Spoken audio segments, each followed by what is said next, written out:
So what do they think about, right? Like this is something that fascinates me. Like truly fascinates me, right? What the hell do they think about? And you're probably wondering what the hell is he talking about? Well, let me set this up. So usually when it comes to human beings, we're always occupied with something mentally. There's always something going on, right? Um, whether you're working, um, whatever hustle you have going on, there's always something nowadays keeping us busy, right? And even when we're not doing anything, when we take time to ourselves and relax and unwind, we're always thinking about something, things we need to do, things we've done, things we probably could have did different, stuff we need to pick up from the store, whatever. There's always something going on in your mind. All right, nothing's ever still with us. Um, Even when we're sitting down, being still, the blood's still running through our veins. So we're never at a true standstill. There's always motion with us, right? So, with that being said, if anyone's ever seen a spider, for example, and you see a spider just chilling on a web, right? And that spider will be there for days. If it's a good spot, as far as where the spider built its web, if it's a good spot, it'll stay there for days, weeks, just sitting there, right? What the fuck is it thinking about? What's going through this creature's mind? And how is it what's its thought process? Because it doesn't know language like we do. It doesn't perceive the world like we do. It doesn't have names for things. Like we call it a spider, but what does it know itself as? But that's beside the point. What does this thing think about? And not just spiders. When you think of animals that burrow into the ground, you lift up a rock and see a snake coiled up underneath the rock, or like, what do these creatures think about? What's their thought process, right? Because everything's different. And I'll give you an example of that. There's a video I saw on Instagram. Was that Instagram? Yeah, it had to be Instagram because I don't fuck with any other the site. So it had to be Instagram. And this snake, this was literally eating itself, and it had a good portion of itself in its mouth. So the guy used hand sanitizer so the snake would release itself. But my question is, what the fuck is going on in this snake's in this mind and this thought process to not realize and be aware that, hey, you're eating yourself. That's you. The fuck are you doing? You don't realize that shit? Like, and to touch on that a little more, when we think about alien species, I'm just gonna jump off topic just a second. When you think about alien species, right? And us coming into contact with alien beings, you really need to be careful because you don't know the thought process of this thing, you know? And obviously, life is cheap on Earth. And that goes all the way up to the highest degree. It goes all the way up the ladder. Life's cheap. They don't give a shit. They'll knock you off, especially if there's money involved. So we really can't draw the line in that area as far as these beings coming down and not really understanding, right or wrong, and killing is wrong, and whatever the case may be. Because the alien species could come down here and treat us the same way we treat the animals, livestock. We keep them in cages, we slaughter them, and these things are fucking terrified. You ever seen the chickens in the factories? They know what's about to happen to them. They're terrified, man. These creatures aren't stupid. So who's to say, some species wouldn't come down and do the same thing to us? Would it be wrong? Fuck no. It's not wrong to them. It's not wrong to us when we do it, but that's beside the point. That's another video. But back to these creatures, and what do they think about when the spider's just sitting on this web, or animals are in their burrows, in their dens, wherever they may be, when they have time to themselves, when they're not out hunting or dodging being hunted. What are they thinking about? It fascinates me. That's a rabbit hole for me, right? Because I know that there's a thought process there, whether it's aware or not aware. There's still something going on. And I'll give you another example of thought process. A caterpillar. If you take a cup of water, right, or you take a cup and fill it halfway up with water, right, and you put a little twig in the cup, so half of the twigs under the water, the other half's above the water, and kind of protruding out of the cup, and you put a leaf in there, right? The caterpillar will eat the leaf, and it'll keep on eating the leaf. And if the leaf goes under the water, the caterpillar will go under the surface and continue to eat until it drowns and dies. It doesn't realize that, hey, you can't breathe underwater. You can't do this. You got to come back up for air. The thought process of this creature doesn't register. It's not that the animal is stupid. It just perceives the world different. It's not aware of this particular situation. That, hey, if you go down there and you keep eating without breathing, you're gonna fucking die. All right. So that's just another example of how thought processes differ depending on the creature, right? Some creatures are aware of that. Humans are. We know we can't go in the water and breathe. And if we don't come back up for air, we're going to die, period. We're aware of that. So I guess it does boil down to awareness, right? It really doesn't have anything to do with intelligence. It's not like it's stupid. But it's something that always intrigued me, right? Because I know these creatures are intelligent. If a bird has the intelligence to go out and gather up the necessary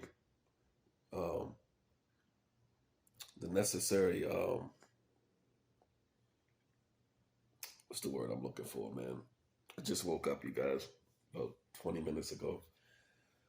But if a bird can go around and collect the necessary building materials for its nest, that's number one. That it can go out and identify these materials, say, hey, I need this will work right here, let me grab this twig. Not only that, but this bird can construct and engineer a nest 30 feet up on a branch that's stable and it's reliable, right? There's some intelligence there, period. Because it's not just putting this stuff. You ever see the weaver birds? There's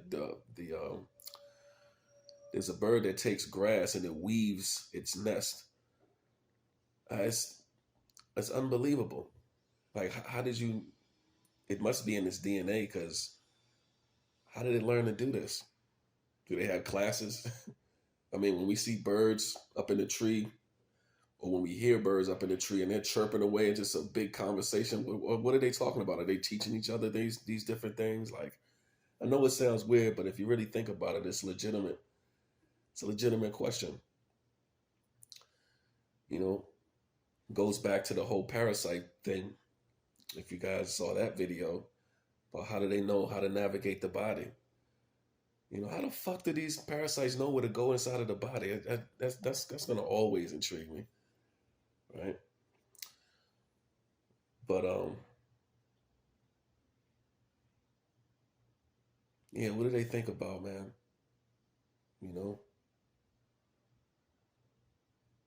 How do they perceive the world? What do they see the world as? We can only speculate. What do they see us as?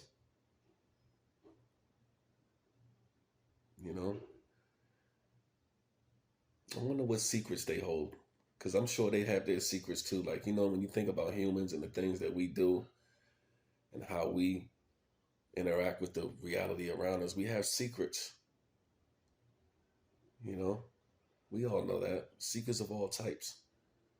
So what do these animals know that we don't know? What type of things do they know that goes on out there, or things that they can access that we couldn't even really fathom? We would never in a million years think that these animals could, you know some type of secret that's out there that we don't, that could change the world. And maybe they see us as something that's lesser, so we don't deserve to know, which is, you can't get mad at them for that, because here's the thing. We're getting off subject a little bit, but we're just talking. It's the Cloudy Powwow. And excuse the background noise, all right? That's just the soundtrack of the city, all right? Um, what was I at? But like I was saying, um, when you look at the world we live in, right? Animals, the animal kingdom, they acknowledge they're, let's say this. Let me say, they're aware of, and they acknowledge and respect and abide by the natural order of things. There's an equilibrium that animals naturally respect and uphold, right? They don't take and take and take and take and not give back. It's not how they move. You know, there's some type of common ground in the animal kingdom. I'll give you an example of what I'm saying when I say common ground. In Africa, obviously it's kill or be killed. You have predators and you have prey, right? However, they can all come together at a watering hole where there's maybe a big lake where everyone can drink from this lake, and you'll have a predator sitting next to prey, both drinking together. One's not running for its life because there's a mutual understanding that, hey, this is neutral ground right here. But how did they come to that? How did they establish? Well, obviously it's a watering hole, so it's something that's necessary for them. So maybe I just don't know, how do they come to that agreement? Because there's always one fucking knucklehead, right? With us, at least, with humans. So they have some type of common grounds of respect, basically, and they acknowledge this equilibrium that takes place. They contribute to it. So, for example, an animal, a herbivore, would eat a fruit, right? And the seed of that fruit will be in the animal's waste. And that could be miles from where they actually ate the fruit. But that seed, eventually, once that feces,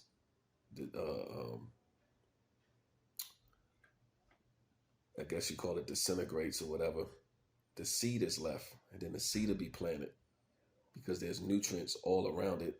And that'll help the seed grow. And then you got another tree that's planted, right? That's how they contribute. That's just one way they contribute. Humans, on the other hand, take, and take, and they don't put back, and that offsets this balance, this equilibrium. You know, it's a lot of things that humans have fucked up on this planet with no regards. They don't give a shit. You know, when you look at the rainforest and different types of forest that's been destroyed because of them cutting down trees. And you have different organizations that make an effort to plant trees, but when you look at what they're cutting down versus what they're planting, the trees that they're planting, it's nowhere close. But I guess it's a start, right? You still have to respect the people for trying. So,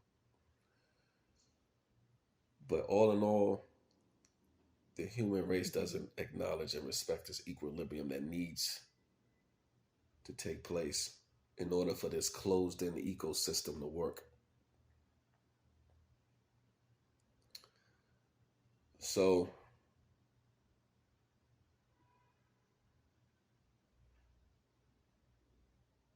with all of that being said,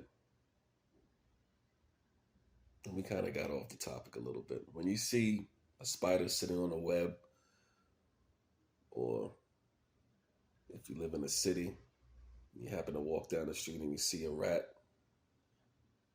run into its burrow.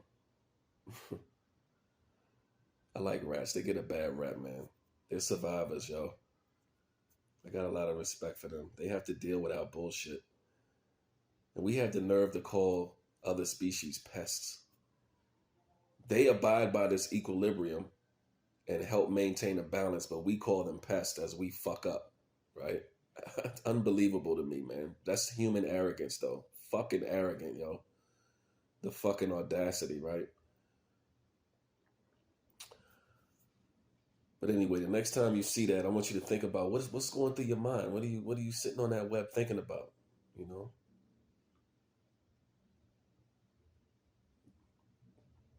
What are you thinking about? Do you see us and say, what the fuck is that? This thing has two legs and what are those limbs on the side of it? The fuck is that thing? Let me have two eyes. What the fuck are those things? Those giants. Those titans. The fuck are those things, man?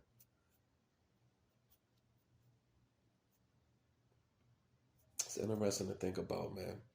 When you go down the rabbit hole, these type of things help you respect the world around you a little more. Because like I said, humans are very arrogant, man. And, you know, sometimes, well, it's not sometimes, a lot of times that arrogance and ignorance go hand in hand. So they're two peas in a pod, right? So just something to think about, man. To help you respect the world around you. Because it's a lot of beautiful things out here. And it doesn't always have to be something that you have to look at in order to appreciate its beauty. You know, if you think about the anatomy of something and its way of thinking, and if you start to dive down that rabbit hole, you know, there's another sense of wonder there, right? There's another way that you can respect this phenomenon that we're all a part of. But yeah, I'm not gonna ramble on too much about this. It's just something that fascinates me, man, when I see a spider on this web, or what are you thinking about? Even your pets. Like I have cats, right?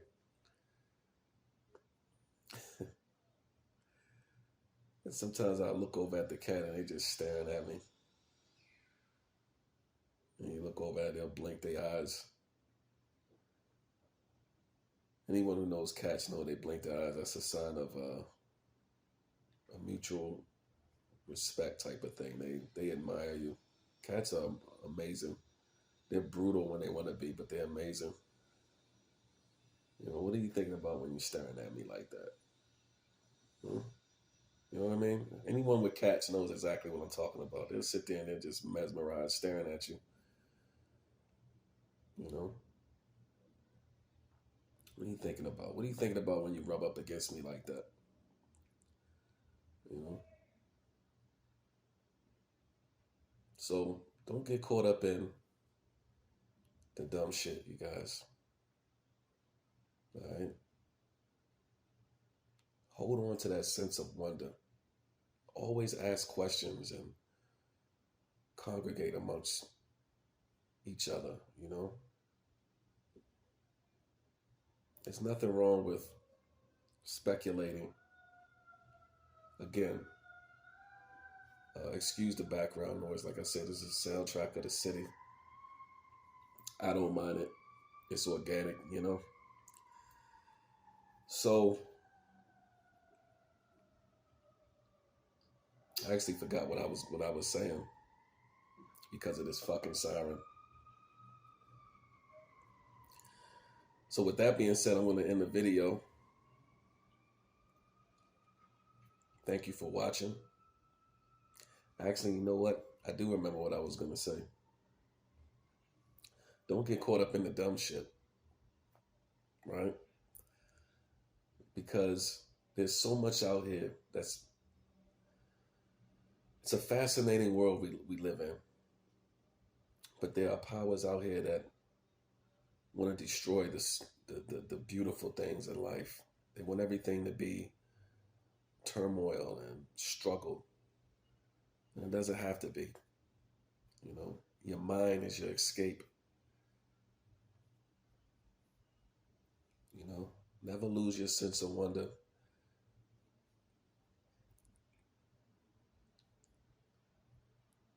There's always something out here to explore. And stay away from closed-minded people, you know, toxic people that prevent you from tapping into this side of you that's very necessary. Stay away from those type of people. You know, people that can't seem to get a grasp on reality and